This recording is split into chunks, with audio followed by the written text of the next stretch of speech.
Welcome to Ironic Study.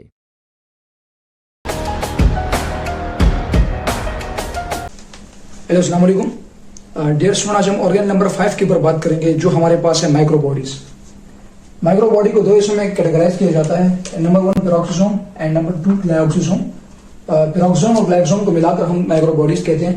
ये हमारे पास small organs है जो कि सेल के अंदर स्कैटर्ड फॉर्म में मौजूद होते हैं और ऑलमोस्ट यूकैरियोटिक सेल में पाए जाते हैं।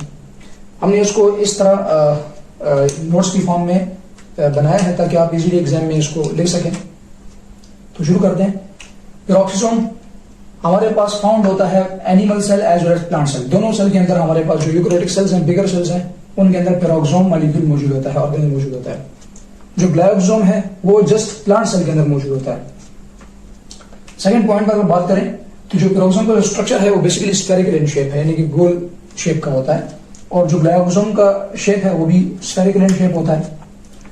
थर्ड पॉइंट पर बात की जाए तो जो पेरोक्सोम है वो हमारे पास ओरिजिनेट होते हैं गोल्जी कॉम्प्लेक्स से, यानी कि बनते हैं हमारे पास और मॉडिफाई होते हैं गोल्जी कॉम्प्लेक्स से, और इसी तरह ग्लाइकोसोम भी हमारे पास बनते हैं और ओरिजिनेट होते हैं गोल्जी कॉम्प्लेक्स से। ये बड़ा इंपॉर्टेंट पॉइंट है क्योंकि इंस्टीट्यूट के हवाले से काफी दफा आ जाता है। तो पेरोक्सोम को डिस्कवर किया था रूडिन ने और ग्लाइकोसोम को डिस्कवर किया था बीवर्स ने। तो ये आप याद कर लें, ऐसे एमसीक्यूज अक्सर एमसीक्यूज में पूछ लेते हैं कि पेरोक्सोम किसने डिस्कवर किया। तो पेरोक्सोम को डिस्कवर किया था रूडिन ने, जब ग्लाइकोसोम को डिस्कवर किया था बीवर्स ने। अब हम जरा इन दोनों के फंक्शन के ऊपर बात करते हैं। तो बड़ा इंपॉर्टेंट फंक्शन है इनका सेल के अंदर। जो पेरोक्सोम है वो सेल में जितने भी यूरिक एसिड्स मॉलिक्यूल होते हैं जो अमोनिया से बने होते हैं, और जितने भी अमाइनो एसिड्स होते हैं, जैसे आपको पता है कि अमाइनो एसिड हमारे पास नाइट्रोजीनियस कंटेनिंग कंपाउंड है, और सेल के अंदर इस नाइट्रोजीनियस कंटेनिंग कंपाउंड को पहले अमोनिया में और अमोनिया से फिर यूरिक एसिड में कन्वर्ट किया जाता है। तो ये यूरिक एसिड चूंकि एक टॉक्सिक सब्सटेंस है तो इसको बॉडी से एलिमिनेट किया जाता है। तो हमारे जो ये पेरोक्सोम है उसके अंदर ये uric acid molecule catalase enzyme की मौजूदगी में H2O2 में कन्वर्ट होता है, यानी हाइड्रोजन पेरोक्साइड में कन्वर्ट होता है, और एक इसमें बनता है हाइड्रोकार्बन अल्काइल मॉलिक्यूल, यानी कि कोई भी अमाइनो एसिड होगा उसको अल्काइल मॉलिक्यूल में तब्दील कर दिया जाएगा और उससे हाइड्रोजन पेरोक्साइड को निकाला जाता है।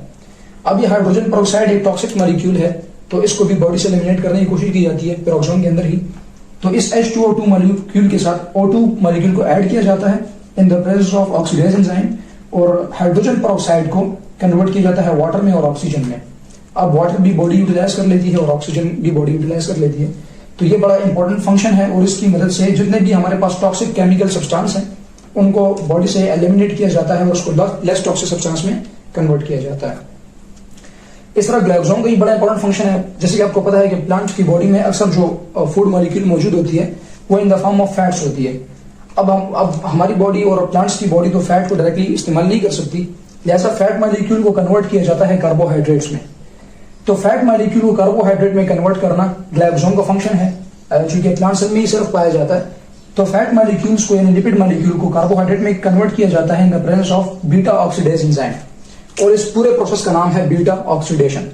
तो बीटा ऑक्सीडेशन हमारे पास होती है ग्लाइकोसोम में, जिसके नतीजे में फैट्स मॉलिक्यूल कार्बोहाइड्रेट में कन्वर्ट होते हैं in the presence of beta oxidase enzyme. यहां पर बात करें तो peroxisomes helps in the formation and degradation of hydrogen peroxide. ये इसका बड़ा इंपॉर्टेंट फंक्शन है कि इसकी वजह से हाइड्रोजन पेरोक्साइड बनता है और उसको ब्रेक डाउन किया जाता है।